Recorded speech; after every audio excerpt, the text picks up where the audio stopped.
కార్యక్రమమునకు స్వాగతం. నేటి ధ్యానాంశము అద్భుతము, miracle.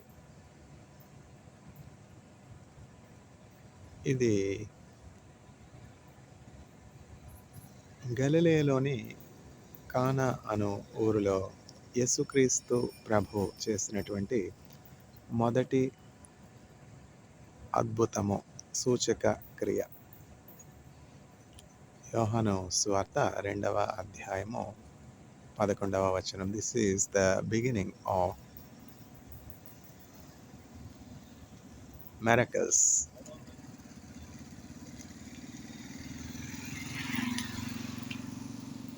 Jesus did in Cana of Galilee. John 2 verse 11. అద్భుత కార్యములు జరిగించు దేవుడవు,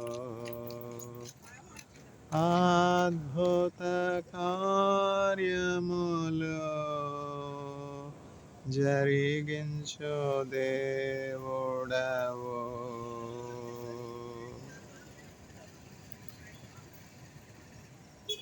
ఏమిటి అద్భుతం?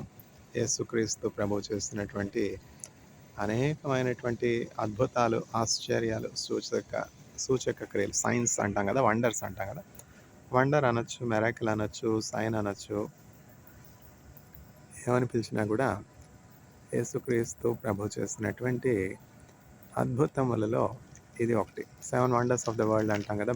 చైనాలో గ్రేట్ వాల్ ఆఫ్ చైనా ఉంది, అట్లానే ఇండియాలో తాజ్మహల్ ఉంది. చూసారా?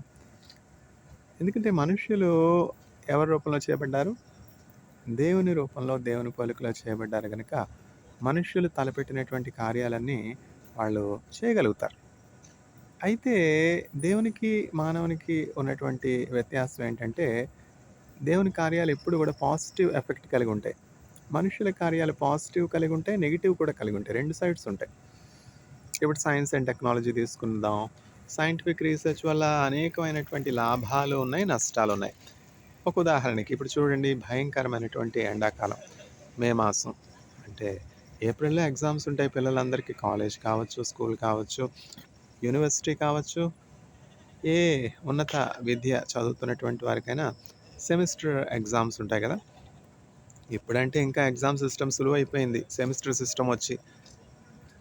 మా కాలంలో అయితే, అంటే 30 సంవత్సరాల క్రితం మేము చదివాం కదా. అంటే స్కూల్ కానీ, కాలేజ్ కానీ, యూనివర్సిటీ కానీ, ఆ రోజుల్లో ఎక్కడుంది semester system? Year and pattern అనమాట. ఆ ఇయర్ అండ్ ప్యాటర్న్లో కొన్ని ఎగ్జామ్స్కి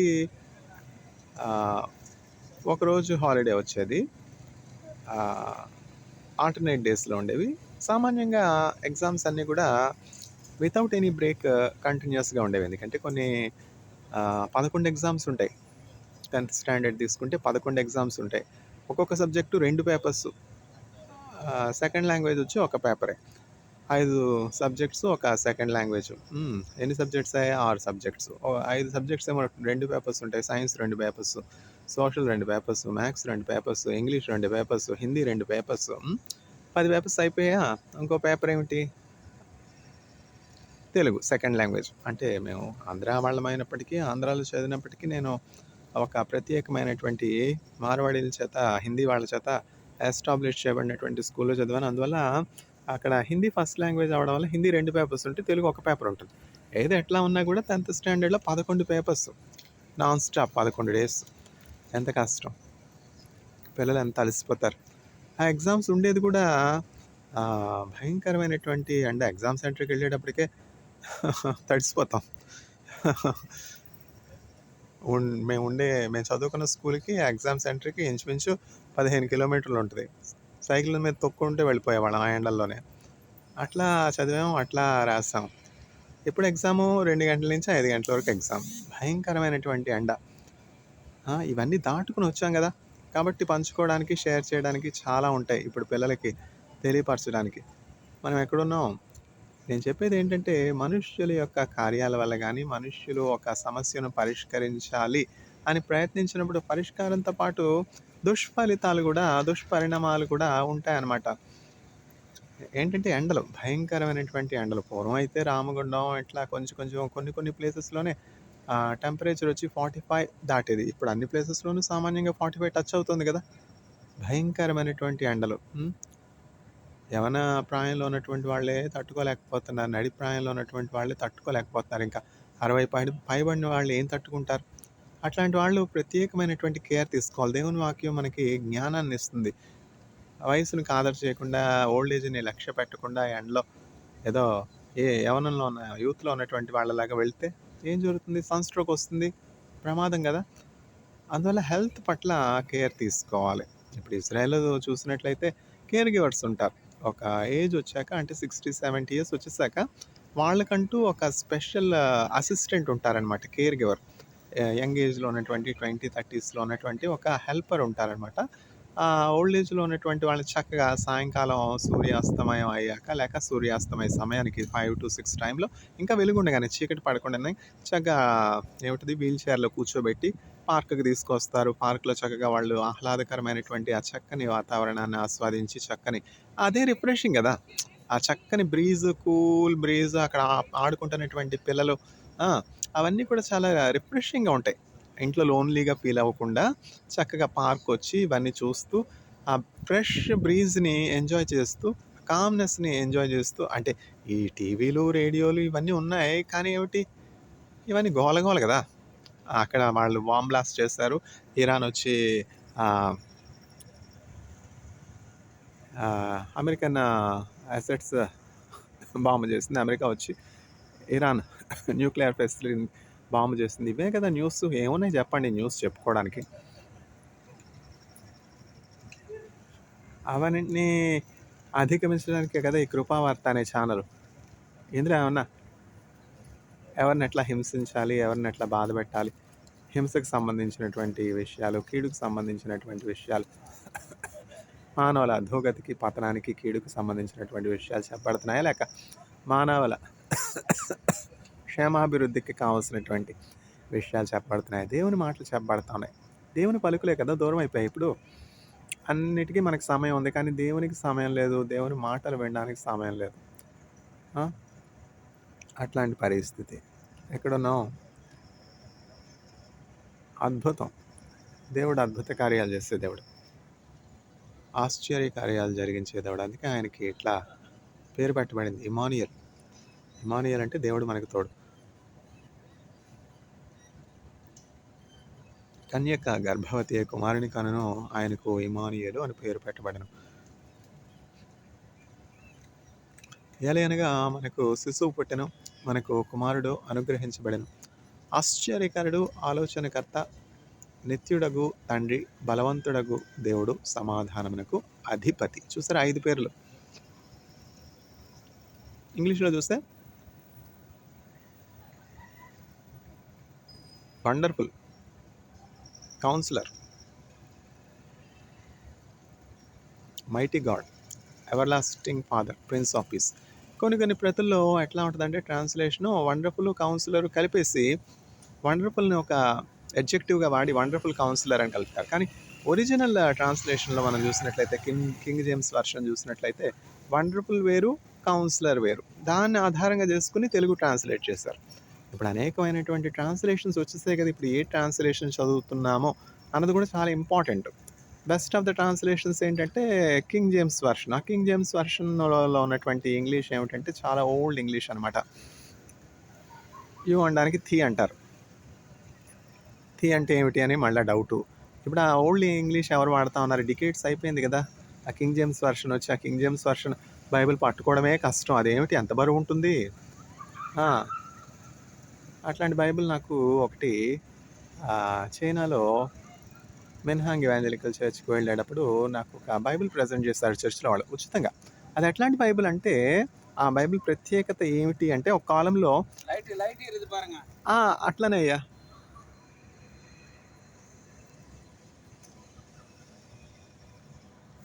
ఏమిటో ఈ లైటు. కావాలి అని అనుకోకపోయినా ఈ లైట్ వెలుగుతోంది. వీడియో వల్ల లైటు. వీడియోకి లైట్‌కి సంబంధం లేదే. అంటే ఈ లైటు, వీడియో 2 ఒకటనమాట. వీడియో ఆన్ చేశాను గదా! అందుకని లైటు. ఎక్కడున్నావు?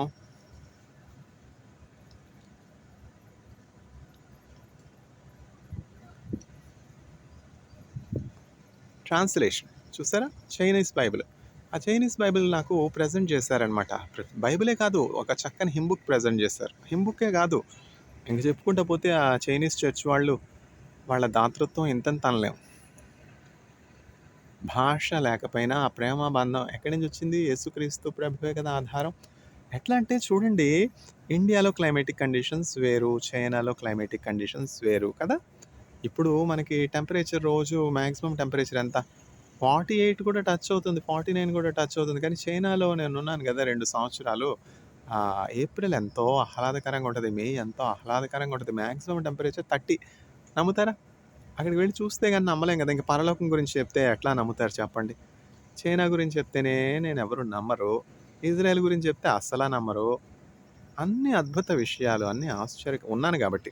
ఆ చర్చికి వెళ్ళానా, ఆ చర్చికి వెళ్ళినప్పుడు ఆహ్, ఆ చర్చిలో కొన్ని ఫ్యామిలీస్ ఎంతో ప్రేమగా మాట్లాడేవారు. అంటే ఇంగ్లీష్ వచ్చిన వాళ్ళు. అందరికీ ఇంగ్లీష్ వచ్చనుకోండి. ఆహ్, అందరూ లిటరేటే. చైనీస్ సొసైటీ లిటరేట్ సొసైటీ గదా! వాళ్ళు ఎక్కువ చైనీస్ కాకుండా ఇంగ్లీష్‌లోనే కమ్యూనికేట్ చేస్తారు ఫారినర్స్‌తో. ఆహ్, చైనీస్ చర్చ్‌లో మాక్సిమం చైనీస్‌లోనే జరిగేదంతా కూడా. అంటే ఫారినర్స్ చాలా తక్కువ మంది ఉంటారు గదా! అదే నేను ఫాలో అవ్వడానికి ట్రై చేస్తూ ఉంటాననమాట. ప్రత్యేకత ఏమిటి అంటే నాకు బైబిల్ ఎందుకిచ్చారు? చైనీస్ టెక్స్ట్, ఇంగ్లీష్ టెక్స్ట్ 2 ఉంటాయి గదా! ఈజీగా నేను అండర్‌స్టాండ్ జేసుకోవడానికి. చూసారా? వాళ్ళు ఫారినర్స్‌ని గూడా అంత కేర్ తీసుకుంటారు. ఆ బైబిల్ నాకు ఫ్రీగా ఇచ్చారు. అంత మాత్రం గాదు. ఆహ్, ఆ చైనీస్ లాంగ్వేజ్ చాలా కష్టం అనమాట. మన తెలుగు, తమిళ్‌లా కాదు. చైనీస్ లాంగ్వేజు చాలా కష్టం. అక్కడ మిన్హాంగ్ ఎవాంజలికల్ చర్చ్‌కి వెళ్ళేటప్పుడు అక్కడ షాంఘై జియోటాంగ్ యూనివర్సిటీలో చదివేటప్పుడు చైనీస్ అంటే జాంగ్వన్. చైనీస్ అంటే జాంగ్వన్ అంటాం అనమాట. చైనీస్ నేర్చుకునే అవకాశం కలిగింది అక్కడ. వీక్లీ 2 క్లాసెస్ ఉంటాయి ఈవినింగ్స్. ఒక్కో క్లాసు 90 మినిట్స్ అనమాట. లెవెల్ 1 మాత్రమే నేర్చుకోగలిగాను. అంటే ఒక సెమిస్టర్ వెళ్ళాను. ఆ తర్వాత ఇంకా నా టెన్యూర్ అక్కడ అయిపోవడంని బట్టి ఇంకా కంటిన్యూ చేయలేకపోయాను. ఒక మంచి యాక్టివ్ టీచర్ అనమాట ఆవిడ. Very young and dynamic Chinese teacher ఉండేవారు. చక్కగా చిన్న మైక్, మనం కాలర్ మైక్ పెట్టుకుంటాం కదా! అది కాలర్ మైక్ కాదు, హ్యాండ్ మైకే. ఆ హ్యాండ్ మైక్ కూడా చాలా హ్మ్, చిన్నదనమాట. Easy to handle. అట్లాంటి హ్యాండ్ మైక్ పట్టుకొని వస్తారు. ఆ హ్యాండ్ మైక్‌తో క్లాస్ అందరికీ వినబడుతుందనమాట. ఆ క్లాస్‌లో ఇంచుమించు 120, 130 మంది ఫారినర్స్ ఉంటారు. యూనివర్సిటీ గురించి చెప్తున్నాను. చర్చ్ కాదు. యూనివర్సిటీలో. అంటే చర్చ్‌లో అంతమంది ఫారినర్స్ ఉండరు. షాంఘై జియోటాంగ్ యూనివర్సిటీలో ఫారినర్స్ అందరూ కూడా ఒక ఇంచుమించు 130, 150 మంది గ్యాదర్ అయ్యేవారు. చైనీస్ నేర్పించేవారనమాట. అప్పుడు చైనీస్ టీచర్ గారిని అడిగాను. Teacher how can I gain knowledge in understanding Chinese? How can I mastery Chinese? అంటే ఆవిడేం చెప్పారంటే ఒకే ఒక మాట. ఎక్కువేం చెప్పలా. Listen. You have to listen more to learn Chinese. ఆ చైనీస్ యాక్సెంటు, ఆ చైనీస్ వర్డ్స్, ఆ చైనీస్ పదజాలం వినాలి ఎక్కువ. వినటం వలన ఆ యాక్సెంట్ ఆటోమేటిక్‌గా మనం ఉచ్చారణ అవన్నీ కూడా ఆటోమేటిక్‌గా వచ్చేస్తాయి. అని చెప్పారనమాట. అనుకోకుండా ఏం జరిగింది, ఆహ్, మెన్హాంగ్ ఎవాంజలికల్ చర్చ్‌లో అంటే షాంఘై జియోటాంగ్ యూనివర్సిటీ నుంచి ఒక 5 కిలోమీటర్స్ ఉంటాయి. ప్రతి సండే 8:00కి చర్చ్ అయితే 6:30కే నేను అక్కడ ఉండేవాడిని. మా కలీగ్ ఒకాయన నాకు ఇంట్రొడ్యూస్ చేశారు. అంటే నేను పనిచేసే చోట పీహెచ్‌డీ స్కాలర్ చాంగ్ యాంగ్ అని ఇంట్రొడ్యూస్ చేశారనమాట చర్చ్. ఇంద్రనీల్ నువ్వు గాని లేట్‌గా వచ్చావంటే 8:00 చర్చ్, నువ్వు 8:00 చర్చ్ వచ్చావంటే బయటే నిలబడాలి. ఎందుకంటే 8:00 చర్చ్ అంతా కూడా ఫిల్ అయిపోతుంది. అంత ఆసక్తి వాళ్ళకి. అసలు చర్చ్ ఏముండదని అనుకున్నాను నేను. అట్లాంటిది చర్చ్ ఉండడమే కాదు, చైనీస్ చర్చ్‌లో ఉన్నటువంటి ఆ విశ్వాసులు ఎంతో స్పిరిచ్యువల్‌గా ఉంటారనమాట. ఎంతో డిసిప్లిన్డ్‌గా ఉంటారు. చర్చ్ 8 గంటలకంటే 7:00కి చర్చ్ ఫిల్ అయిపోతుంది. ఏం జేస్తారు ఆ ఒక గంట ముందు అంటే రివిజన్ అనమాట. ప్రాక్టీస్ సెషన్ అనమాట. పాటలు కాదు, పాటలు గావచ్చు, బైబిల్ రీడింగ్ కావచ్చు, ఆహ్, బైబిల్ రీడింగ్ స్పెషల్ రివిజన్స్ ఇవన్నీ 7-8 జరుగుతాయి. 8:00కి అఫీషియల్‌గా చర్చ్ ఆరాధన ప్రారంభమవుతుంది. చూసారా? అంత ఆసక్తి వాళ్ళకి. నేను 6:30కే ఎళ్ళేవాడిని. నేను వీళ్ళందరికంటే ముందుగా ఆసక్తితో ఉండాలి అన్నటువంటి ఆసక్తితో, పట్టుదలతో ఒక సైకిల్ తీసుకొని, సైకిల్ అంటే మనం అక్కడ సైకిల్ కొనుక్కోని అవసరం లేదు. కొరియాలో ఉన్నప్పుడు నేను చిన్న సైకిల్ కొనుక్కున్నాను. చైనా సిస్టమ్ ఏంటంటే ఆహ్, రోడ్డు మీద అంటే రోడ్డు ప్రక్కన ఫుట్‌పాత్ సైకిల్స్‌కని ఒక ప్రత్యేకమైనటువంటి స్థలం ఉంటుంది. అవి యాక్చువల్లీ చైనీస్ గవర్నమెంట్ బైక్స్ అనమాట. ఆలీపే అని ఒక యాప్ ఉంటుందనమాట. ఆలీపే అనే యాప్‌లో మనం స్కాన్ చేయడానికి ప్రతి సైకిల్ మీద బార్‌కోడ్ ఉంటుంది. ఆ బార్‌కోడ్ స్కాన్ చేసి మనం 50 ఆర్ఎంబీ ఎంతో 50 ఆర్ఎంబీ అనుకుంటా. 50 ఆర్ఎంబీ కాదు, 0.5 RMB, half an. Half an pay చేస్తే ఏం జరుగుతుందంటే వెంటనే లాక్ ఓపెన్ అవుతుందనమాట. లాక్ ఓపెన్ అవుతుంది. తర్వాత మనం ఎంత దూరం కావాలంటే అంత దూరం, ఎంత సమయం కావాలంటే అంత సమయం. టైం ఏమి రెస్ట్రిక్షన్ లేదు. ఆ బైక్‌ని మనం ఆ రోజంతా కూడా కావాలంటే యూజ్ చేసుకోవచ్చు. కానీ ఎప్పుడైతే మనం ట్రావెల్ అయిపోతుందో అక్కడ మనం ఆ బైక్‌ని లాక్ చేసేస్తాం. ఆ బైక్‌ని లాక్ చేసేస్తే ఇంకా మళ్ళా ఆ బైక్‌ని యూజ్ చేసుకోవాలంటే మళ్ళా ఆలీపే కోడ్ స్కాన్ చేయాలి. అట్లాంటి సిస్టమ్ అనమాట. యూనివర్సిటీలో కూడా అట్లాంటి సిస్టమే. అంటే ఏంటంటే ah, the property is not permanently owned by anyone, but anybody can use at their need, provided they pay the minimal price అనమాట. అట్లాంటి సిస్టమ్ అనమాట. అది చాలా కంఫర్టబుల్‌గా ఉండేది. చాలా కన్వీనియంట్‌గా ఉండేది. చాలా ఎక్స్‌పెన్సివ్ కూడా కాదు. అవసరమైతే యూజ్ చేసుకుంటాం లాంగ్ డిస్టెన్సెస్, అవసరం లేకపోతే బైక్ తీసుకోం. అంతే కదా! అట్లాంటి పరిస్థితి ఉండేదనమాట. వానైనా, వరదైనా, తుఫానైనా అట్లానే రెయిన్ కోట్ వేసుకొని, ఆ సైకిల్ తీసుకొని వెళ్ళిపోయేవాడిననమాట. ఒక్క సండే కూడా మిస్ అయ్యేవాడిని కాదు. అట్లా కొన్ని లిరిక్స్ కూడా నేర్చుకోవడం జరిగింది. అట్లాంటి పరిస్థితిలో ఏం జరిగిందంటే, ఆ చర్చ్‌లో ఒక బ్రదరు నాకు ఒక రేడియో గిఫ్ట్ ఇచ్చారు. ఆ రేడియో ప్రత్యేకత ఏమిటి అంటే, ఆల్రెడీ అందులో ఇన్‌బిల్ట్ 3000 కంటే ఎక్కువ చైనీస్ సిమ్స్ ఉన్నాయి. అదొక హింబుక్క అనే చెప్పుకోవాలి. హింబుక్ అంటే మనం చదవాలి, పాడాలి. ఆహ్, వస్తేనే పాడగలం. చదవడం వస్తేనే. కానీ ఈ రేడియో ప్రత్యేకత ఏమిటి అంటే, చక్కగా మనం చదవడం ఆహ్, అర్థం కాకపోయినా, చదవలేకపోయినా, యాక్సెంట్ రాకపోయినా, ఆ రేడియోలో వచ్చే పాటలు వినొచ్చు కదా! మనం జస్ట్ ట్యూన్ చేసుకోవచ్చు. వేవ్ లెంగ్త్స్ ట్యూన్ చేసుకుంటే డిఫరెంట్ స్టేషన్స్ నుంచి క్రిస్టియన్ సాంగ్స్ వస్తాయి. అంత మాత్రం కాదు, అందులో మనం నంబర్స్ ఉంటాయి. 1-3000 ఉంటాయన్నమాట. ఆ నంబర్ మనం క్లిక్ చేసినప్పుడు, ప్రెస్ చేసి ఆన్ చేసినప్పుడు ఆ పర్టిక్యులర్ సాంగ్ మనం వినగలుగుతాం. ఏ నంబర్‌లో ఏ పాటున్నది ఎట్టా తెలుస్తుంది? ఒక చిన్న బుక్‌లెట్ ఉంటుందనమాట దాంతో పాటు. ఆ చిన్న రేడియోతో పాటు. అంటే ఇప్పుడు మన మొబైల్ ఫోన్ ఎట్లా ఉంది? మొబైల్ ఫోన్ కన్నా కొంచెం థిక్‌గా ఉంటదనమాట. మొబైల్ ఫోన్ సైజులో అంతకంటే 4 అంతలు థిక్‌గా ఉంటుంది. అందులో ఒక నంబరు క్లిక్ చేస్తే ఆ పాటొస్తుంది. ఆ నంబర్‌కి కరస్పాండింగ్ పాట ఏమిటి అంటే, అది మనం బుక్‌లెట్ చూస్తే తెలిసిపోతుందనమాట. 30వ song. Savior like a shepherd lead me much beneath the tender care అన్నటువంటి పాట ఇంగ్లీష్‌లో ఉంటది. దానికి ఆ హిందీ అనువాదం వచ్చి ఆ రేడియోలో వస్తుందనమాట. ఇంగ్లీష్ రాదు. అది హిందీ చైనీస్ సాంగ్ వస్తుంది. చాలా మట్టుకు అట్లాంటి ఫెమిలియర్ ఇంగ్లీష్ సాంగ్స్ చైనీస్‌లోకి ట్రాన్స్‌లేట్ చేశారు. That is one of the wonderful thing. What a friend we have in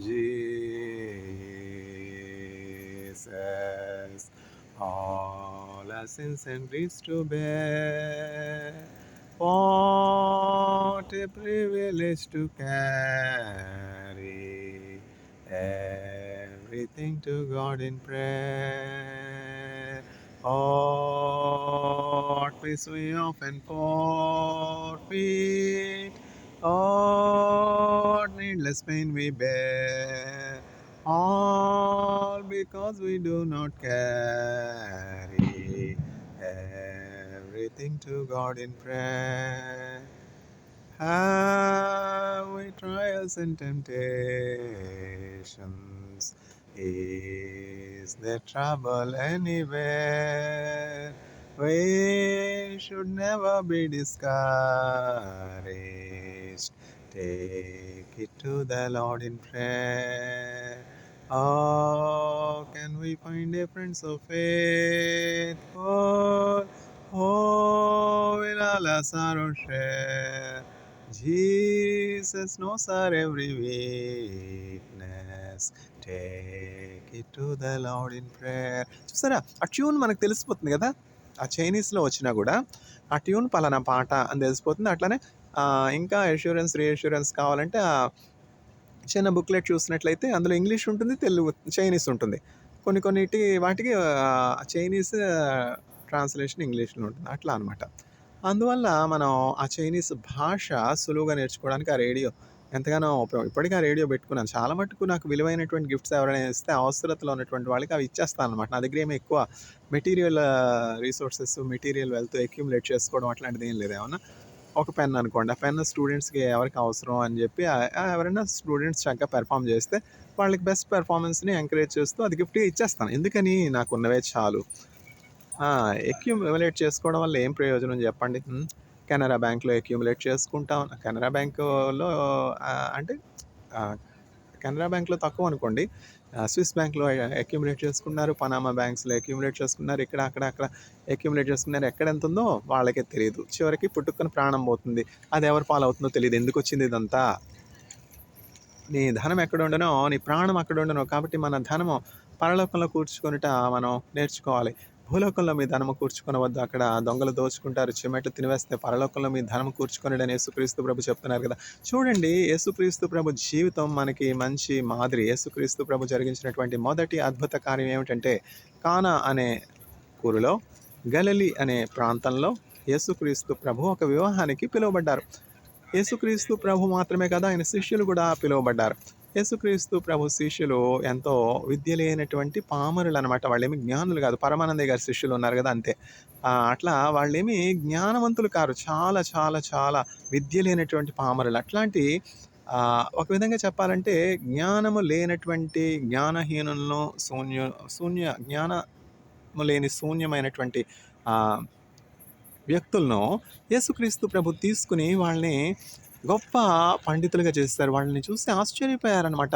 Israel దేశంలో యూదులు అంటే ప్రీస్తులు ఉంటారు కదా, యాజకులు, ధర్మశాస్త్రోపదేశకులు, వీళ్ళందరూ యేసుక్రీస్తు ప్రభు శిష్యులు, పరమానందయ్య శిష్యులు లాంటి వారు కారా వీరేంటి ఇంత పండితులుగా, ఎంత పాండిత్యంతో, ఎంత అథారిటీతో, ఎంత శక్తితో, ఎంత జ్ఞానంతో మాట్లాడుతున్నారు అంటే, యేసుక్రీస్తు ప్రభు వారితో 3.5 సంవత్సరాలు ఉండి తర్వాత సిలువలో ఆయన ప్రాణాన్ని మనుష్యుల రక్షణార్థము, మానవుల పాప ప్రాయశ్చిత్తార్థము అర్పించి మరణించి పునరుద్ధారణై తిరిగి లేచిన తర్వాత ఆయన ఆత్మస్వరూపిగా ఉండినప్పుడు ఈ శిష్యులు ప్రకటిస్తున్నారు. యేసుక్రీస్తు ప్రభు నామాన్ని ప్రకటిస్తున్నప్పుడు యూదా దేశంలో, ఇజ్రాయెల్ దేశంలో, యెరూషలేములో పండితులు ఉంటారు కదా, ధర్మశాస్త్రోపదేశకులు, ఈ శిష్యులను చూసి ఆశ్చర్యపోయారు. పేతురు చేపలు పట్టేవాడు కాదా? పరమానంద శిష్యుడు లాంటి వాడి కాదా? వాళ్ళకి నత్తి పెదవులు కలిగినటువంటి వారు కారా?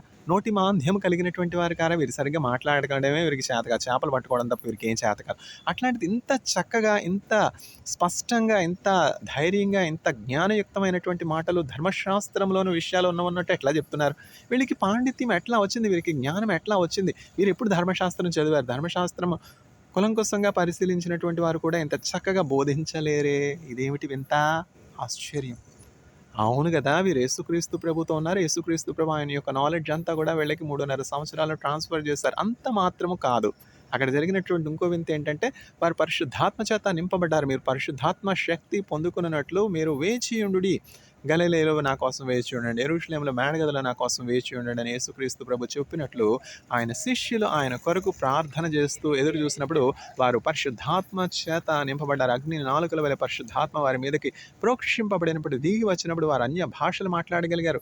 పేతురు మాట్లాడుతున్నాడు, ప్రసంగిస్తున్నాడు. అక్కడ ఉన్నటువంటి వారికి వాళ్ళ భాషలో మాట్లాడుతున్నట్టుంది. ఇదేంటి హిందీలో మాట్లాడుతున్నాడు ఈయన, ఇదేంటి తెలుగులో మాట్లాడుతున్నాడు, ఇదేంటి తమిళ్లో మాట్లాడుతున్నాడు, ఇదేంటి అరవంలో మాట్లాడుతున్నాడు, ఉర్దూలో మాట్లాడుతున్నాడు, ఇదేమిటి మా భాషలో కదా మాట్లాడుతున్నది ఈయన, ఆయన హెబ్రీయుడు కాదా, యూదుడు కాదా? యూదుడు ఏంటి మా భాషలో ఎట్లా మాట్లాడగలుగుతూ ఉన్నాడని ఆశ్చర్యపోయారు. ఇదొక వింత. అదేమిటి చెప్పండి? అది ఎట్లా మనం ఎక్స్ప్లెయిన్ చేయగలం? But for the work of the holy spirit, but for the miracle of Jesus Christ. పెంతెకొస్తున్న దినమున అక్కడ పరిశుద్ధాత్మ ప్రోక్షింపబడినప్పుడు పేతురు యూదా భాషలోనే మాట్లాడుతున్నాడు, హెబ్రూ భాషలోనే మాట్లాడుతున్నాడు. అయినప్పటికీ వారి భాషలో మాట్లాడుతున్నట్టు అనిపించింది.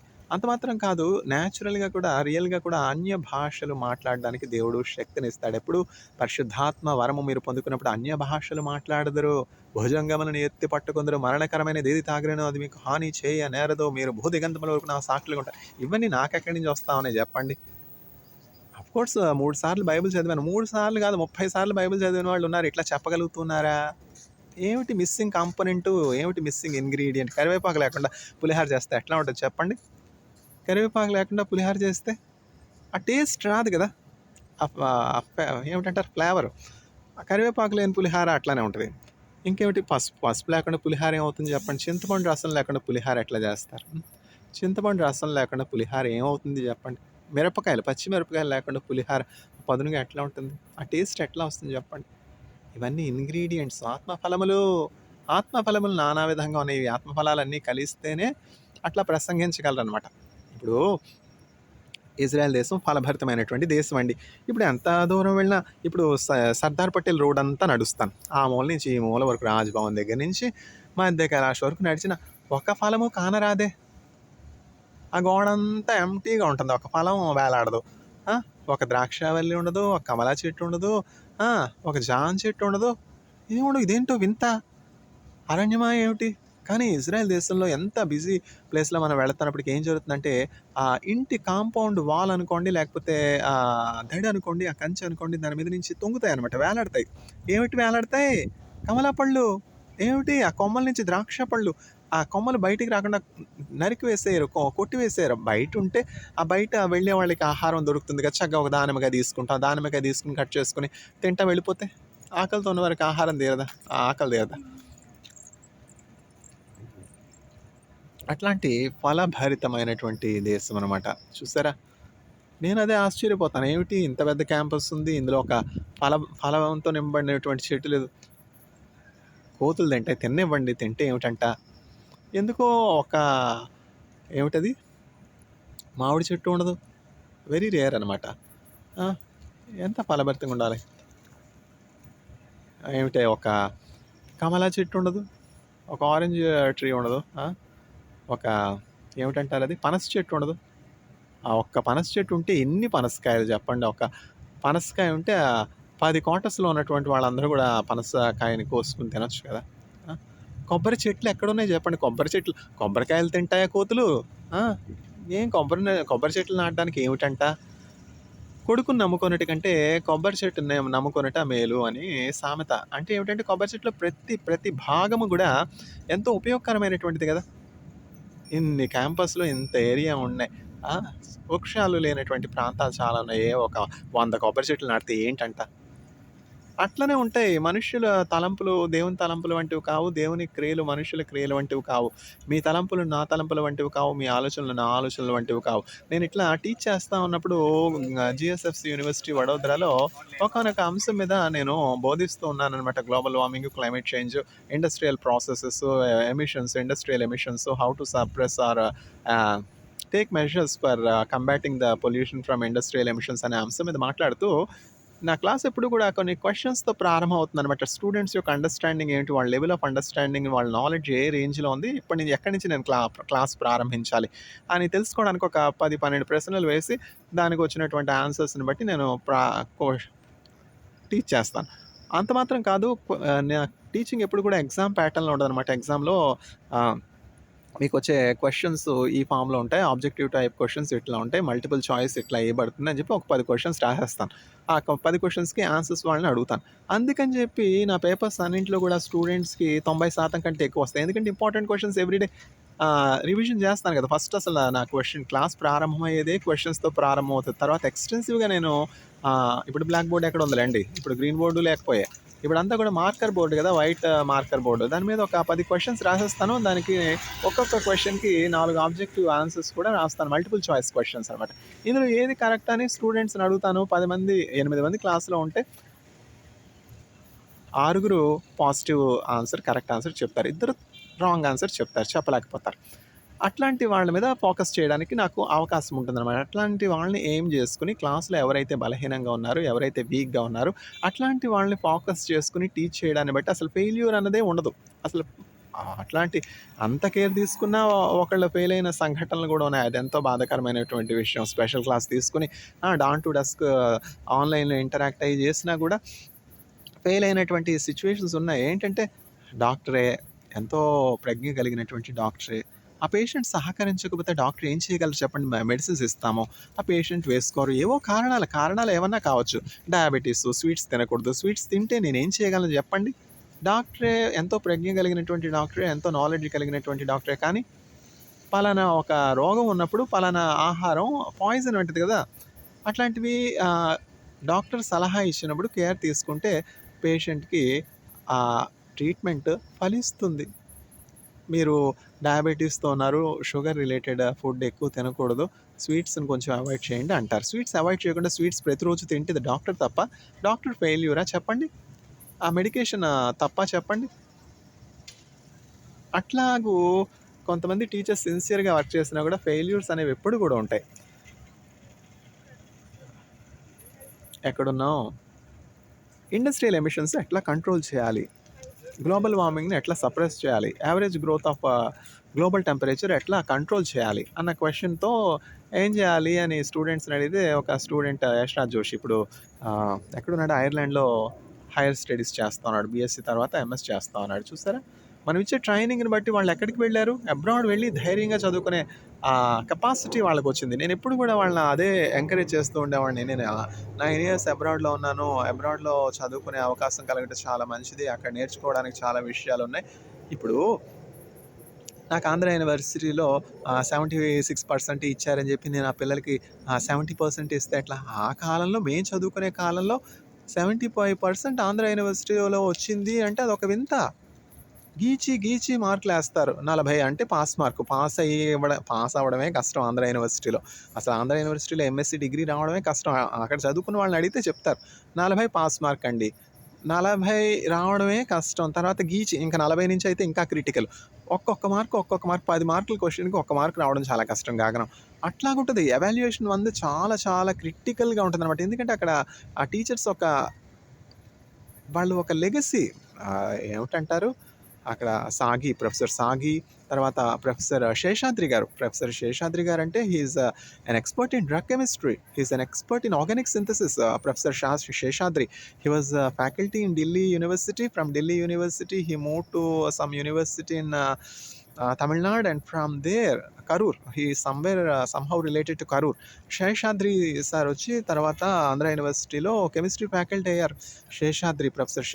ప్రొఫెసర్ సాగి, ఇంకా చెప్పుకుంటూ పోతే ఎంతోమంది, ప్రొఫెసర్ ఎంఎన్ శాస్త్రి గారు అట్లా great legendary faculty members, professors ఉన్నటువంటి ఆ ఇన్స్టిట్యూట్లో 40 మార్కులు రావడమే గగనం.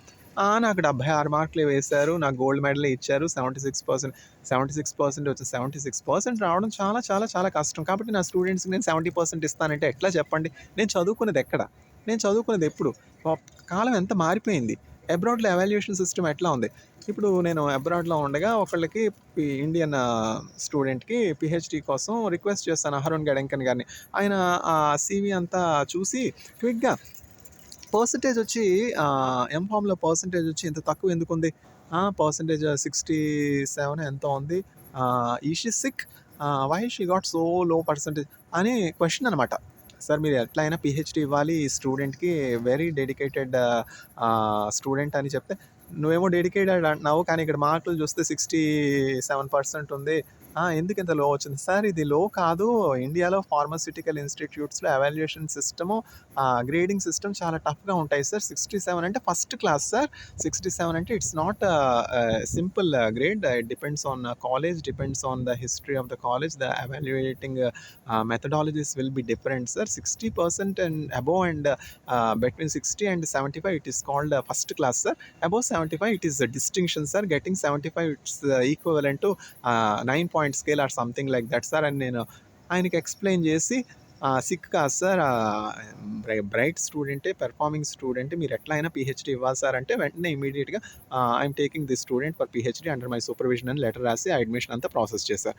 ఇప్పుడు అవన్నీ చూసాక నేను నా దగ్గర చదువుకున్నటువంటి పిల్లలకి 100 మార్కులకి 60 మార్కులు ఇస్తే వాళ్ళు అబ్రాడ్లో వెళ్తే ఎవరు తీసుకుంటారు వాళ్ళని? అందరూ నాకులాగా రికమెండ్ చేస్తారా వాళ్ళకి?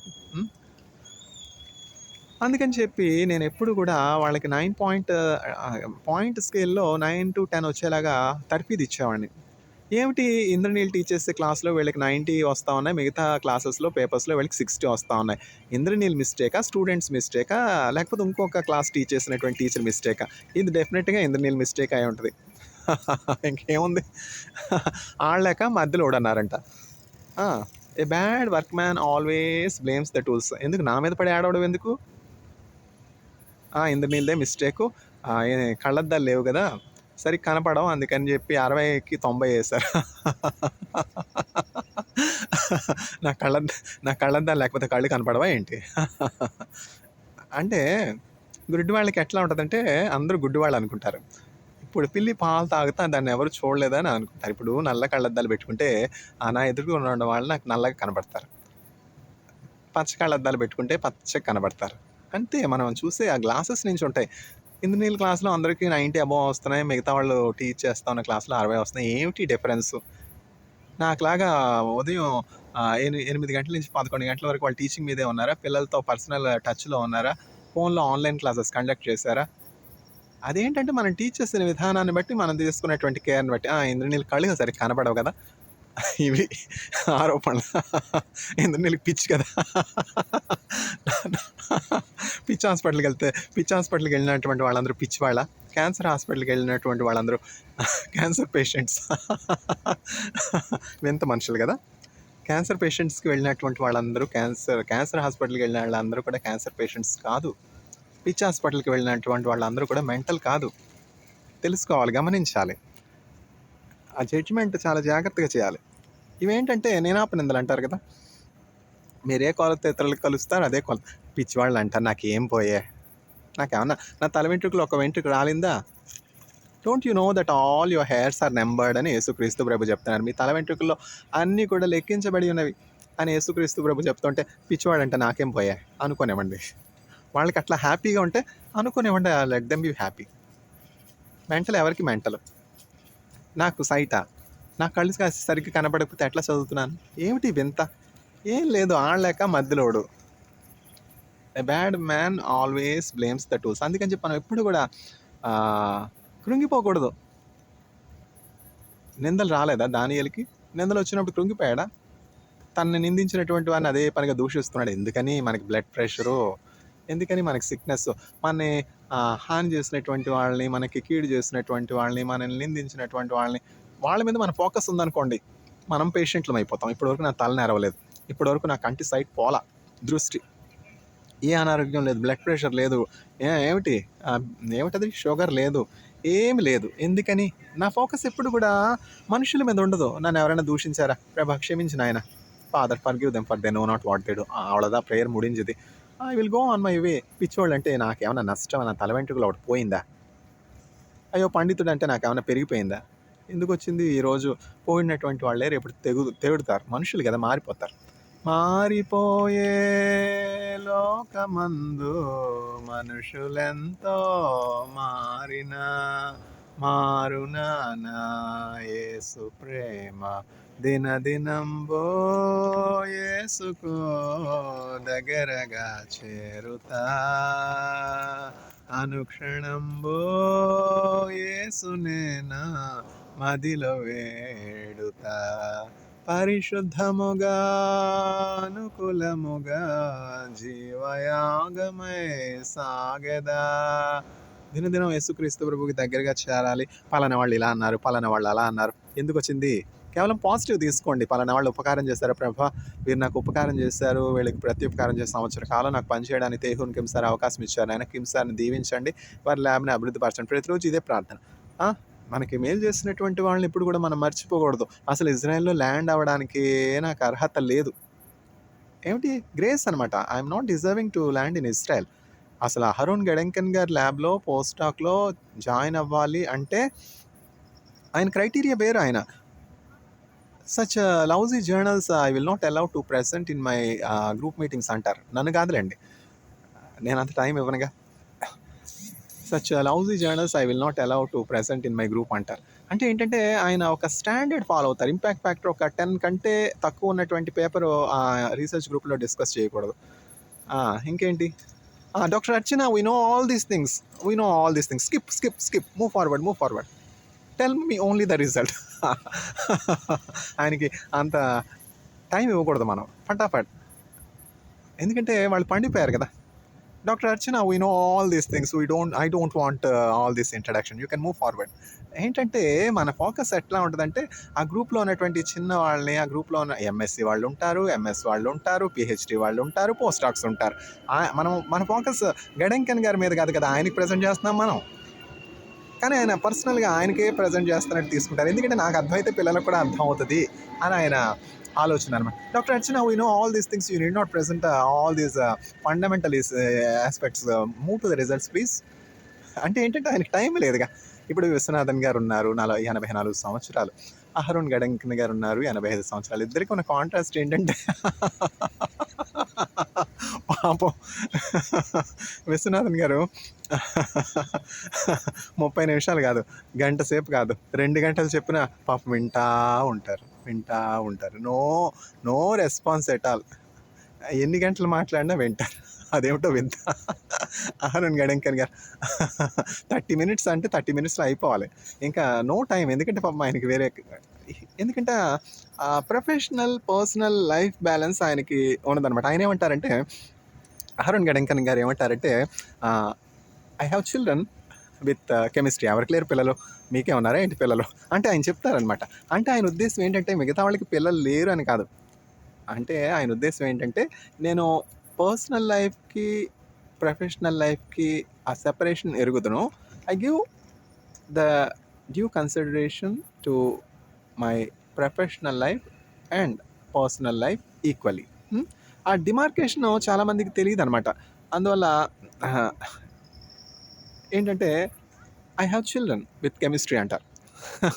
ఎవరికి లేరు పిల్లలు, మీకేనా పిల్లలు అని కాదు అర్థం. అక్కడ ఏంటంటే నేను ప్రొఫెషనల్ లైఫ్ని వాల్యూ చేస్తాను, but at the same time I value my personal family life and relationships also అని చెప్పి. అంటే ఇంకోలాగా చెప్పాలంటే, నాకు నా పిల్లలు ఎంతో, నా కెమిస్ట్రీ కూడా అంతే. నిజంగా ఆయన నాలెడ్జ్ అంతే, చాలా ఎక్కువ అనమాట. 85 అంటే ఏంటంటే ఆయన దేనికి ఎంత టైం ఇవ్వాలి ఫిక్స్డ్గా ఉంటారు. ఎక్కడున్నావు?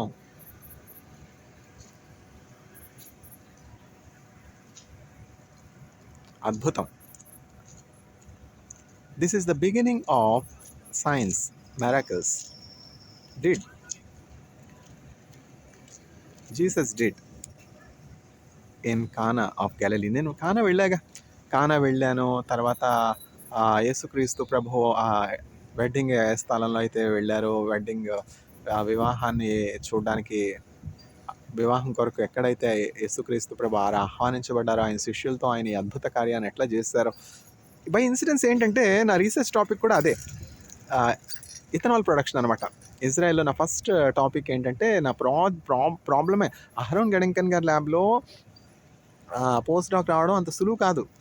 అసలు ఇజ్రాయెల్ వెళ్ళడమే సులువు కాదు, అమెరికా వెళ్ళడం సులువు. ఇంకా నాకైతే అమెరికా కాదు ఇంకే దేశం మీద మనసు లేదు. పిహెచ్డి అయినాక ప్రభా నేను ఇజ్రాయెల్ వెళ్ళాలి పోస్ట్ డాక్ అని ప్రార్థన చేసుకుని అహరోన్ గడంకన్ గారికి రాశానమాట. అహరోన్ గడంకన్ గారికి మెయిల్ రాశాను, సార్ నేను మీ ల్యాబ్లో పోస్ట్ డాక్ చేయాలని అనుకుంటున్నాను, అవకాశం కొరకు ఎదురు చూస్తున్నాను అంటే ఇమ్మీడియట్గా ఆ రోజు ఈవినింగ్ రిప్లై అనమాట. చాలా చాలా సంతోషకరమైనటువంటి వార్త. Doctor Neil I do have project and I will give you. చూసారా, ఆ సమయానికి ఆయనకి ఒక ప్రాజెక్ట్ కూడా ఉండింది అనమాట. అంటే ఆ ప్రాజెక్ట్ ఏమిటి అంటే, the nature of that project is conversion of glycogen to glucose అనమాట. గ్లైకోగన్ని గ్లూకోజ్గా కన్వర్ట్ చేయాలి. Basically that project is related to biofuels. That project was in collaboration with Professor Rakape Schwartz from biology department. నేను PhD ఇక్కడ complete చేసుకొని post డాక్‌కి ఎదురు చూస్తున్నటువంటి సమయంలో అహరోన్ గడంగన్ గారికి నేను మెయిల్ చేసే సమయంలో ఆయన అక్కడ ఎమెరిటస్ ప్రొఫెసర్‌గా ఉన్నారు 1970లో. ఆ టైంకి కరెక్ట్‌గా ఆయనకి ప్రాజెక్ట్ రెడీగా ఉంది. Indraneel I will pay you an annual salary of 92,000 NIS. And current currency conversion rate is 1 USD is 4.5 NIS అంటే 4 ఎన్ఐఎస్ అంటే అప్పుడు 17 4 ఇంటూ 17 $1 ఈజ్ 4.5 ఎన్ఐఎస్. అట్లా కరెన్సీ కన్వర్షన్ రేట్ కూడా పంపించారు. అప్పుడు నాకు కరెన్సీ కన్వర్షన్ ఏం తెలుసు, అప్పుడు డాలర్ గురించి తెలుసు, అసలు న్యూ ఇజ్రాయెల్ షెకెల్ గురించి నాకేం తెలుసు, న్యూ ఇజ్రాయెల్ షెకెల్ నేను ఎక్కడ చూశాను అట్లాంటిదనమాట. ఇంకో మాట ఏంటంటే, Indraneel you have to take care of your flight charges and all by your self and I'm not going to pay flight అంటే కట్టే కొట్టే తెచ్చే రామాయణం అయిపోయింది. అట్లా ఉంటారు జూయిష్ పీపుల్. వాళ్ళు ఏమి ఇవ్వగలరు, వాళ్ళు ఏమి ఇవ్వలేరు అని క్లియర్గా చెప్పేస్తారు. This is what I'm promising you, this is what I'm not promising you. Confusion ఏమి లేకుండా అనమాట. ఆ ఫ్లైట్ ఛార్జెస్ అన్నీ కూడా పెట్టుకోవడానికి మరి అవుతాయి కదా. మనం అనుకుంటాం దూరపు కొండలు నునుపు 1,50,000 ఇస్తున్నారే, 1,50,000 ఇస్తున్నారే అని చంకలు గుద్దుకుంటాం. కానీ ఒకసారి అమెరికా ఇజ్రాయెల్ వెళ్ళి వచ్చేటప్పటికే ₹1,00,000 అయిపోదా ప్రయాణంలో? ఫ్లైట్ ఛార్జెస్, డొమెస్టిక్ ఫ్లైటు, తర్వాత ఇంటర్నేషనల్ ఫ్లైటు, కార్ ఛార్జెస్, అందులో మళ్ళీ ఆహార పదార్థాలు, ఇంకా ఎన్నో ఉంటాయి కదా. ఒక మాసం శాలరీ పక్కన పెట్టేస్తే ట్రావెల్. నేను చెప్పొచ్చేది ఏంటంటే, ఎంత చెట్టుకి అంతే గాలి.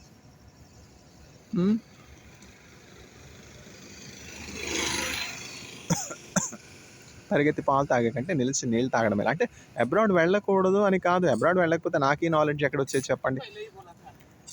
యేసుక్రీస్తు ప్రభు చేసినటువంటి మొదటి సూచక్రియ ఏంటంటే, నీటిని ద్రాక్షారసంగా మార్చారు. అద్భుత కార్యాలు జరిగించే దేవుడు. చనిపోయినటువంటి వారిని లేపారు, గుడ్డి వారికి చూపునిచ్చారు. ఇప్పటికీ నా జీవితంలో అనేక అద్భుతాలు చేస్తున్నారు. గత 18th ప్రతిసారి దినదిన గండం 100 ఏళ్ల ఆయుష్. సాతానుడు అనేక గండాలు కలుగజేస్తున్నాడు. ఎందుకంటే మనం పడిపోయినటువంటి ప్రపంచంలోనూ సాతానుడు చేతబడి చేద్దామా, మాంత్రిక తాంత్రిక శక్తులను ఉపయోగిద్దామా, ఈ దయ్యపు శక్తులను ప్రయోగిద్దామా, ఈ ఫుడ్ పాయిజన్ చేద్దామా, రేడియేషన్ పాయిజన్, ఎన్ని రకాలైనటువంటి అపాయాలు ఉన్నాయి చెప్పండి. రేడియేషన్ మెటీరియల్స్, ఇక్కడ క్యాన్సర్ హాస్పిటల్ ఉంది, రేడియో యాక్టివ్ మెటీరియల్స్ ఈజీగా దొరుకుతాయి. టీలోనో కాఫీలోనో ఆ రేడియో యాక్టివ్ మెటీరియల్ కలిపామంటే అసార్ అరాఫత్ని ఈజీగా చంపేసినట్టు చంపేయచ్చు. మన ప్రాణం ఎంత చెప్పండి, వీఆర్ జస్ట్ డస్ట్ కదా. లాల్ బహదూర్ శాస్త్రి గారు దేహం నీలంగా ఎందుకు మారిపోయింది చెప్పండి? ఫుడ్ పాయిజన్ కాదా? లాల్ బహదూర్ శాస్త్రి గారు ప్రైమ్ మినిస్టర్ దేహానికే, ప్రైమ్ మినిస్టర్ ప్రాణానికే రక్షణ లేదు. మనం ఏ పార్టీ వారం? నేనేమన్నా ప్రైమ్ మినిస్టర్నా, నేనేమన్నా చీఫ్ మినిస్టర్నా? కేవలము నేను ధూళి, నేను మట్టి, నేను ఈరోజు ఊపిరితో ఉన్నానంటే అది కేవలం దేవుని కృప. Last month 18th food poison అనమాట. తినదా అరగదు, జీర్ణం కాదు, కడుపంతా బరువుగా ఉంది.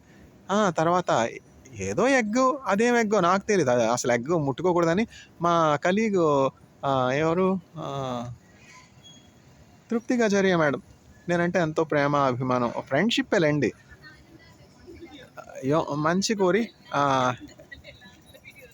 సార్ నేను కూడా ఎగ్ తినేదాన్ని, ఆమ్లెట్ చక్కగా అన్ని, కానీ ఇప్పుడు తినడం మానేశాను. తర్వాత చికెన్ కూడా మీరు తినకుండా ఉంటే మంచిది. నేనే నాన్ వెజ్ ఎక్కువ ఇష్టపడను, వెజిటేరియనే తింటాను. అయినా సరే ఒక స్నేహితురాలుగా ఎంత చక్కని సజెషన్. ఆవిడ మాట వినలేదు, వినకుండా ఎగ్ తిన్నాను. నేను తీసుకుందామని వెళ్ళలా, పిలిచి ఇచ్చారు క్యాంటీన్లో. మొహమాటానికి పోతే కడిపోయిందంట. ఏంటి మొహమాటం? సారీ ఎగ్ వద్దు, ఇస్తున్నారు కదా అని చెప్తే దాన్ని కడిపోయి ఏంటి చెత్తకుండియా ఏంటి? అయ్యో పిలిచారు, తీసుకోమన్నారు, తీసుకోకపోతే ఏమవుతుందో. మొహమాటానికి పోతే కడిపోయిందంట. ఎందుకని? నేను తిన్ను ఎగ్ అని చెప్పితే పోలా, మొహమాటానికి తీసుకున్నాను, తిన్నాను, అయిపోయా. కడుపు అంతా పాడైపోయింది. తర్వాత ఏమిటి, ఆ టీలో ఏం కలిపారో, కాఫీలో ఏం కలిపారో అది తెలీదు. ఇంకో చోట లేదండి, ఈ కథ ఇంకో చోట. ఏంటి మనుషులు, సాతానుడు మనుషుల్ని వాడుకుంటూ ఉన్నాడు. వాళ్ళని, నాకు ఎవరి మీద శత్రుత్వం ఉండదు, ఎవరికి హాని చేయాలని ఉండదు, కానీ వాళ్ళ కోసం నేను ప్రార్థన చేశాను. ప్రభా, సాతానుడు వీళ్ళని వాడుకున్నాడు నాకు హాని చేయడానికి, కీడు చేయడానికి. నేను రక్షించబడ్డాను, నేను చనిపోయినా కూడా నాకు ఏమీ ప్రమాదం లేదు నాయన, పరలోకంలో ఉంటాను, బ్రతుకుటి క్రీస్తే చావు అయితే నాకు లాభం. కానీ వీళ్ళు నరకానికి వెళ్లకుండా, ఈ శిక్ష వీరి మీద పడకుండా వీరిని క్షమించు నాయన. సాతానుడు వీరిని ముట్టి వీరిని పాపం కొరకు వాడుకోనకుండా పరులకి కీడు చేసేవారిగా కాకుండా ఉండినట్లు వీరిని సాతానుడి చేతుల నుంచి తప్పించిన ఆయన అని ప్రార్థన చేశాను వాళ్ళ కోసం. అది వేరే విషయం. కానీ ఎన్ని రకాలైనటువంటి అపాయాలు ఉన్నాయి, నాకంటే పర్వాలేదు, దేవుని కృప వల్ల నేను యేసుక్రీస్తు ప్రభులో ఉన్నాను కనుక ఆయన నన్ను తప్పించారు, ఆయన ఇమ్యూనిటీ నాకు ఉంది కనుక నేను ప్రాణాలతో ఉన్నాను, ఇంకొకళ్ళు అయితే చచ్చేవారే. అంటే చావు భయంకరమైనదని నేను అంట్లా, నేను చేస్తే పరలోకంలో ఉంటా. అదే యేసుక్రీస్తు ప్రభుని ఎరగిన వారే చేస్తే ఆ ప్రాణం ఆత్మ ఎక్కడ అల్లాడుతుంది? త్రిశంకు స్వర్గమా లేక పాతాళమా నరకమా? అది నా సమస్య. ఇప్పుడు నాకు 46 సంవత్సరాలు. ఏమిటి అన్నీ చూశాను. జీవితంలో ఒడిదుడుకులు చూశాను, కష్ట నష్టాలు చూశాను, అన్నీ చూశాను కదా. ఎన్ని కష్టాలు. అలలపైనే నడచిన నాదు యేసయ్యా, అలలపైనే నడచిన నాదు యేసయ్యా, చిన్న జీవిత నావనాది నిన్నే గురిగా పయనమైనది, చిన్న జీవిత నావనాది నిన్నే గురిగా పయనమైనది, ప్రొద్దుపోయెనో భయములాయెనో, ప్రొద్దుపోయెనో భయములాయెనో, ఉద్ధరించ స్వామి రావా, ఆదుకోవయ్యా, అలలపైనే నడచిన నాదు యేసయ్యా, నట్టనడి సాంద్రాన రేగెనో అట్టహాసపు పెను తుఫాను, నట్టనడి సాంద్రాన రేగెనో అట్టహాసపు పెను తుఫాను, గట్టు చూడగా చాలా దూరము, గట్టు చూడగా చాలా దూరము, ఇట్టి శ్రమలో చిక్కుకుంటినే, ఆదుకోవయ్యా. వామిటింగ్ సెన్సేషను, ఫుడ్ పాయిజను, అజీర్ణం, ఏమిటి బస్సులో కాలేజీకి వెళుతున్నాను, పాలిథిన్ బ్యాగ్ పట్టుకున్నాను, ఒళ్ళో పెట్టుకున్నాను, అయితే వాంతి అయితే పక్కన వాళ్ళకి ఇబ్బంది కాదా? ఎట్లా ఉంటాయి పరిస్థితులు? అన్నీ సమయంగా జరిగితేనే, ఆరోగ్యం బాగుంటేనే మనకి ఆ విలువ తెలీదు. ప్రభా నాయన, మీ చేతికి నా ఆరోగ్యాన్ని అప్పగిస్తున్నాను, యు ఆర్ మై ఫిజిషియన్, నువ్వే నన్ను స్వస్థపరచు ప్రభా అని ప్రార్థన చేసుకున్నాను. ప్రభు, లూజ్ మోషన్స్ 18th ఏప్రిల్ గత మాసం, తర్వాత అక్కడి నుంచి ప్రారంభమై తర్వాత స్కిన్ బర్న్స్, స్కిన్ ఎలర్జీ, చాలా సీరియస్గా స్కిన్ బర్న్స్, ఇవన్నీ చూస్తే సామాన్యులైతే భయపడిపోతారు. నేనేం భయపడలా. ఎందుకని? ఎన్నో అపాయకరమైనటువంటి పరిస్థితులు,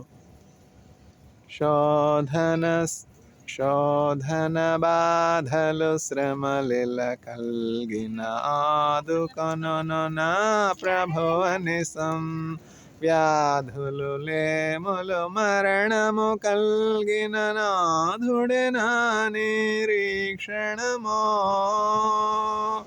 వ్యాధి లేమి మరణము ఏమి కలిగినా కూడా యేసే నా నిరీక్షణ అన్న స్థితికి వచ్చేసాను కదా. నిండా మునిగినోడికి చలేండి చెప్పండి, ఏం భయపడలా. ప్రభా నాయన, 2 సార్లు టైఫాయిడ్ వస్తే నువ్వు నన్ను బ్రతికించలేదా? 105 ఫీవర్తో కష్టంలో ఉన్నప్పుడు నువ్వు నన్ను ఆదుకోలేదా? స్వస్థపరచలేదా? డిసెంబర్ మాసంలో కాలంతా ఇన్ఫెక్షన్ అయిపోయి, బ్యాక్టీరియల్ ఇన్ఫెక్షన్ అయిపోతే నువ్వుగాక ఇంకెవరు స్వస్థపరిచారు? యేసయ్యా, ప్రభా దేవా, ఇది నీకు అసాధ్యమా? నీకు అసాధ్యమైంది ఏం లేదు ప్రభా, బ్రతుకుటి క్రీస్తు, చావైతే లాభం, నన్ను స్వస్థపరిచి మీ సాక్షిగా వాడుకొని, ఆయన ఒక ట్యాబ్లెట్ వేసుకొని నేను మందు నాకొద్దు, నువ్వే నన్ను స్వస్థపరచా, ప్రార్థన చేసి పోరాటం, సాతానుడిపై జయము దయచే. అంధకార సంబంధమైనటువంటి చీకటి శక్తులు ఎవరో తల కత్తిరించారు ప్రభా, నా తల వెంట్రుకలు కత్తిరించారు నాయన, దుర్మార్గులను ఆయన క్షమించు తెలియజేశారు. ఎవరో నెత్తి మీద ఏదో మెటీరియల్ పోసారు. ఏమిటి? పలానా వాళ్ళకి చేతబడి చేద్దామా, పలానా వాళ్ళపై చిల్లంగితనం చేద్దామా, ఈ మంత్రతంత్రాలు ఇవి లేవంటారా చెప్పండి? లేకపోతే ఏసై ఎందుకు చెప్తారు? ఏసై కాన పిచ్చా? మీరు పోరాడనేది శరీరాలతో కాదు కానీ మధ్యాకాశ సంబంధమైనటువంటి దురాత్మల సమూహంతో పోరాడుచున్నారు. ఇవి కూడా ఉన్నాయి. రేడియో యాక్టివ్ మెటీరియల్ ఎంత వాస్తవమో, ఫుడ్ పాయిజనింగ్ ఎంత వాస్తవమో, ఈ దురాత్మల శక్తులు, చేతబడి మాంత్రిక తాంత్రిక దయ్యపు శక్తులు ఎవరు? సిటీ ఆన్ 7 హిల్స్, తిరుపతి కాదులేండి, ఇంకోటి ఉంది సిటీ ఆన్ 7 హిల్స్, ఇవన్నీ కూడా ఉన్నాయి. ఎన్నున్నా కూడా ఎంత శత్రు సమూహం, ఆకాశ మండలం అందున్న మధ్యాకాశంలో ఉన్న దురాత్మ సమూహాలన్నీ కూడా ఏకమైనా కూడా ఆయన నీతివంతులను ఎన్నడూ కూడా కదలనీయుడు. నా ఆధారం దేవుడేగా, ప్రభా నాయన నువ్వే నన్ను స్వస్థపరచు నాయన అని భయపడకుండా ప్రార్థన చేసుకుంటా ఉన్నాను. ఇప్పటివరకు పోరాడుతున్నాను. క్రమక్రమంగా ఆ స్కిన్ బర్న్స్ క్రమక్రమంగా తగ్గిపోయాయి. అరారత్ కొండ మీద నోవహు ఓడ నీళ్లు తగ్గి చక్కగా భూమి మీదకి వచ్చి ఆ కొండ మీద నిలబడినట్లు ఆ స్కిన్ బర్న్స్ అన్నీ కూడా క్రమక్రమంగా తగ్గిపోయాయి. ఏమిటంటే నేను ఇచ్చే సలహా, నా అనుభవాలను బట్టి నేను పిల్లలకి బోధిస్తూ ఉన్నాను. ఇప్పుడు స్కిన్ బర్న్ వచ్చింది ఏం చేస్తాం? కాలింది, చేతులు కాలేక ఆకులు పట్టుకుని ప్రయోజనం ఏముంది? అగ్గి దగ్గరికి వెళ్ళకుండా ఉంటే పోలా. ఇదేంటంటే మన ప్రమేయం లేకుండానే మన మీద చేసేది దెయ్యపు ప్రయోగాలు, చేతబడి శక్తులు, ఫుడ్ పాయిజనింగ్. ఏం తింటున్నాం మనకేం తెలుసు చెప్పండి? ఇప్పుడు నీళ్లలో పాయిజన్ కలపొచ్చు, టీలో పాయిజన్ కలపొచ్చు. ఇప్పుడు రేడియో యాక్టివ్ మెటీరియల్ చాలా ఈజీగా అవైలబుల్ కదా.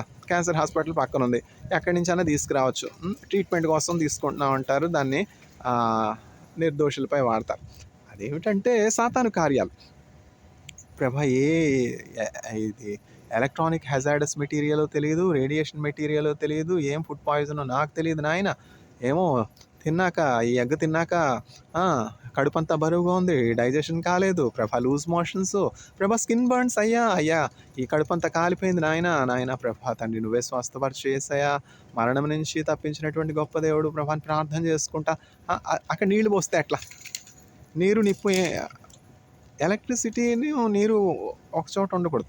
ఆ బర్న్ అయిన చోట నీళ్లు పడకుండా కాపాడుకోవాలి. అప్పుడు పుండు త్వరగా ఆరుతుంది కదా. ఆ నీళ్లు పడకుండా అస్సలు స్నానం చేసేటప్పుడు కాళ్ళు మట్టుమే కడుక్కునేది, ఆ రొమ్ము పై భాగం కడుక్కునేది, మొహం కడుక్కునేది, ఆ కడుపు మాత్రం కడిగేదే లేదు. నీళ్లు పడితే ఎట్లా చెప్పండి? ఇదంతా నేనెందుకు చెప్తున్నాను? స్కిన్ బర్న్ అయిన వాళ్ళ కోసం, వాళ్ళకు ఉపయోగకరంగా ఉంటాయని. చేతులు కాలేక ఆకులు పట్టుకుని ప్రయోజనం ఏముంది? నీళ్లు పడకూడదు. ఎక్కడైతే ఆ స్కిన్ బర్న్ అయిందో చక్కగా ఆయింట్మెంట్ రాయాలి. Silver X ointment. తర్వాత మెడికల్ కేర్ తీసుకోవద్దని నేను చెప్పను. నేనంటే నాకు యేసుక్రీస్తు ప్రభు ఫిజిషియన్గా ఉన్నారు కానీ కనుక నేను డాక్టర్ దగ్గరికి వెళ్ళాలి, మిగతా వాళ్ళని వెళ్ళొద్దని నేను చెప్పానా? ఎవరైతే యేసుక్రీస్తు ప్రభులో ఒక పరిణితి చెందనటువంటి స్థితిలో ఉన్నారో వాళ్ళు తప్పకుండా ఫిజిషియన్ దగ్గరికి వెళ్ళాలి. గొప్ప డాక్టర్స్ లేరా? అసలు ఈ సిల్వర్ ఎక్స్ ఆయింట్మెంట్ అని నాకెట్లా తెలుసు? స్కిన్ బర్న్స్కి కానీ, గాయాలకి కానీ రాఘవమూర్తి గారు, అంటే నేను బ్యాప్తిజం తీసుకునక ముందు ఏం జరిగిందంటే, అది 1997 నేషనల్ డిఫెన్స్ ఎగ్జామ్ రాయడానికి వైజాగ్ వెళ్ళాను. వైజాగ్ వెళ్తే మా కజిన్ ఒక ఆయన ఎగ్జామ్ సెంటర్కి తీసుకెళ్తున్నారు. ఆ ఎగ్జామ్ సెంటర్ ఇప్పుడు 2 గంటల నుంచి 5 గంటల వరకు NDA exam, national defence exam. అదేంటంటే బీచ్ రోడ్డు మీద వెళ్ళాలి, ఆన్ ద వే. ఇప్పుడు ఎట్లాంటిది వ్యానిటీ ఫెయిర్ ఉందంట. కింగ్స్ హైవేకి వెళ్ళాలంటే ఈ వ్యానిటీ ఫెయిర్ గుండానే వెళ్ళాలి. ఈ వ్యానిటీ ఫెయిర్ అంటే ఆ వ్యానిటీ ఫెయిర్లో చాలా ఉన్నాయి. రోమ్ మర్కాండైజ్ ఉంది, బ్రిటిష్ మర్కాండైజ్ ఉంది, చైనీస్ మర్కాండైజ్ ఉంది. ఇవన్నీ మర్కాండైజ్లు ఉన్నాయి. అవి అక్కడ ఏవో ఒకటి కొనుక్కోవాలి, కొనకపోతే you are not allowed. What will you buy? అప్పుడు చెప్తాడనమాట ఈ Christian, I will buy the truth, do you have? What is truth? We will never sell anything like this. ఇందులో ఓల్డెస్ట్ మెర్కాండైజ్ ఏంటంటే the city on the 7 hills, అంటే తిరుపతి కాదులేండి, Rome. The oldest merchandise in vanity fair ఏంటంటే Rome అనమాట. వాళ్ళ దగ్గర అన్నీ ఉంటాయి. ఈ వీళ్ళు ఫ్లెష్ అమ్ముతారు, బ్లడ్ అమ్ముతారు, ఇంకా ఏమైనా అమ్ముతారు. వాళ్ళ దగ్గర రేడియో యాక్టివ్ మెటీరియల్స్ ఉంటాయి, స్కిన్ బర్న్స్ కాల్చడానికి, చక్కగా కాల్చి ఫ్రై చేయడానికి ఇవన్నీ కూడా ఉంటాయి వాళ్ళ దగ్గర. ఎవరు? Rome merchandise. That Italian merchandise is the oldest among all the merchandise. Britain merchandise కూడా పాపులారిటీ ఉందిలేండి. అవి దాటుకుంటే కానీ ఆ సిటీ ఏమిటది, ఆ కింగ్స్ హైవే మీదకి వెళ్ళలేము. ఎక్కడ ఇవేమన్నా నా సొంత మాటలా? పిలిగ్రిమ్స్ ప్రోగ్రెస్లో ఉన్నవేగా. మా నాన్న జాన్ బనియన్ గారు చెప్పలేదా ఆ రోమ్ మెర్కాండైజ్ గురించి? ఆ రోమ్ మెర్కాండైజ్ ఎఫెక్ట్స్ ఇవన్నీ, ఈ ఫుడ్ పాయిజన్ కానీ, స్కిన్ బర్న్స్ కానీ, ఆ రోమ్ మెర్కాండైజ్. ఏం చేయగలం? కర్మ కాకపోతే ఏంటి? అట్లాంటి పరిస్థితుల్లో మనం ఉన్నాం. అంటే ఇజ్రాయెల్ మెర్కాండైజ్ అని చెప్పకుండా బినామీ రోమ్ మెర్కాండైజ్ అని చెప్పారు జాన్ బనియన్ గారు. అప్పుడు ఇజ్రాయెల్ లేదుగా ఆ టైంలో. జాన్ బనియన్ గారు రాసినప్పుడు ఇజ్రాయెల్ నేషన్ ఎక్కడుంది? కానా ఉంది. కానా ఎవరికి తెలుసు? అందుకని ఇజ్రాయెల్కి బినామీగా రోమ్ మెర్కాండైజ్ అని చెప్పారు. అక్కడ they sell blood, they sell flesh, they sell this, they sell that. Radio active materials, Shastri గారు కావచ్చు, అరాఫత్ గారు కావచ్చు, వీళ్ళు కావచ్చు, వాళ్ళు కావచ్చు, రేడియో యాక్టివ్ మెటీరియల్కి, పాయిజన్కి శాస్త్రి గారు డిఫరెంటా, నేను డిఫరెంటా? ఇట్లా ఉన్నాయి పరిస్థితులు. అంటే ఏంటంటే మన ప్రాణము క్రీస్తు యేసుతో కూడా దేవుని యొక్క దాచబడి ఉన్నది. మన ప్రాణం ఈరోజు నిలిచి ఉన్నదంటే మన గొప్ప ఏం కాదు. చచ్చిన సింహం కంటే బతికున్న కుక్క మేలు కదా. అట్లా దేవుడు నన్ను బ్రతికించాడు. చేతబడి తాంత్రిక దయ్యపు శక్తులు ఇవన్నీ ప్రయోగించే వాళ్ళు ఈ బైబిల్ని పట్టుకున్న వాళ్ళే, వేరే వాళ్ళు కాదులేండి. అన్నీ ఉన్న ఏదో తనం లోటని బైబిల్ పట్టుకుంటారు, కానీ ఇవన్నీ మామూలే. రోమ్ మెర్కండైజ్. ఎక్కడున్నాం? అద్భుతం. ఎన్ని ఎట్లా ఉన్నా కూడా మనం యేసుక్రీస్తు ప్రభునందు విశ్వాసం ఉంచినాడు మరణం నుంచి తప్పించుట యేసుక్రీస్తు ప్రభు వశం. కాబట్టి కృంగిపోకూడదు. నేను మెడికల్ కేర్ తీసుకోకూడదు, డాక్టర్స్ దగ్గరికి వెళ్ళకూడదు అని నేను చెప్పట్లా. నేను చెప్పేది ఏంటంటే, యేసుక్రీస్తు ప్రభుని మీ ఫిజిషియన్గా మీరు పొందుకునేంతవరకు ఈ లోకంలో సరైన మెడికల్ కేర్ తీసుకోవాలి. జ్ఞానం కలిగి ఉండాలి. చేతులు కాలేక ఆకలి పట్టుకుని ప్రయోజనం ఉంది? మెడికల్ నెగ్లిజెన్స్ వల్ల పానిక్ రాస్పిక్ గారికి గుడ్డితనం రాలా? జీవితాంతం ఆవిడ అంధురాలు అయిపోలా? ఎవరు తప్పు? Parents medical negligence. మన పిల్లలకి మెడికల్ ట్రీట్మెంట్ ఇవ్వచ్చొద్దు. పెరట్లో చెట్టు వైద్యానికి పనికిరాదు. మన విశ్వాసం మన పిల్లలకి ఎక్స్టెండ్ చేయకూడదు. వాళ్ళు సొంతంగా యేసుక్రీస్తు ప్రభుని అంగీకరించి, వాళ్ళు యేసుక్రీస్తు ప్రభు నుంచి స్వస్థత పొందుకునే ఆత్మీయ అభివృద్ధి వచ్చేంత వరకు వాళ్ళకి మనం ట్రీట్మెంట్ ఇప్పించాలి. మా పాపకి ఎప్పుడు పుట్టినప్పటి నుంచి ఇన్సూరెన్స్ ఉంది, హెల్త్ ఇన్సూరెన్స్. ఏంటి ఇజ్రాయెల్లో అది కండిషన్, మినిమల్ కండిషన్ ఏంటంటే, ఏ ఫారినర్ అయినా కూడా ఒక హెల్త్ ఇన్సూరెన్స్ కలిగి ఉండాలి. 6 మాసాలకి 800 షెకెల్స్. డబ్బు పోతే పోయింది. పిల్లలతో మనం చాలా చాలా జాగ్రత్తగా ఉండాలి. ఇవన్నీ చేసినా కూడా నువ్వు ఎవరో అంటారు చివరికి, అది వేరే విషయంలేండి. అంటే పెంపకం తండ్రి పెంపకం ఒకటే కాదు కదా. తల్లి పెంపకం ఉంటుంది, తల్లి పెంపకం కాదు, అటు వాళ్ళ ఇన్ఫ్లుయెన్స్ ఉంటుంది, ఇటు వాళ్ళ ఇన్ఫ్లుయెన్స్ ఉంటుంది. పిల్లల్ని అనుకోవడం ఎందుకు? వాళ్ళకి ఏం తెలుసు చెప్పండి? నువ్వెవరు అన్నారంటే అది తల్లి ఇన్ఫ్లుయెన్స్. ఇవన్నీ కూడా ఉంటాయి. జోబ్స్ వైఫ్ ఏం చేయగలం? కాబట్టి యేసుక్రీస్తు ప్రభు మన జీవితాల్లో అద్భుతాలు చేసే దేవునిగా ఉన్నాడు. ఆయన తట్టు చూసినప్పుడు మనము అనేక అపాయాల నుంచి తప్పించబడతాం. ఏ పరిస్థితినైనా ఎదుర్కొనే విశ్వాసం కలిగి ఉంటాం. వీని వారికి యేసుక్రీస్తు ప్రభు క్షేమం దయచేసి, అంధకార సంబంధమైన చీకటి శక్తుల ప్రభావం వారి మీద లేకుండా వారికి ఆత్మీయ కాపుదల దయచేయునుగాక. ఆమేన్.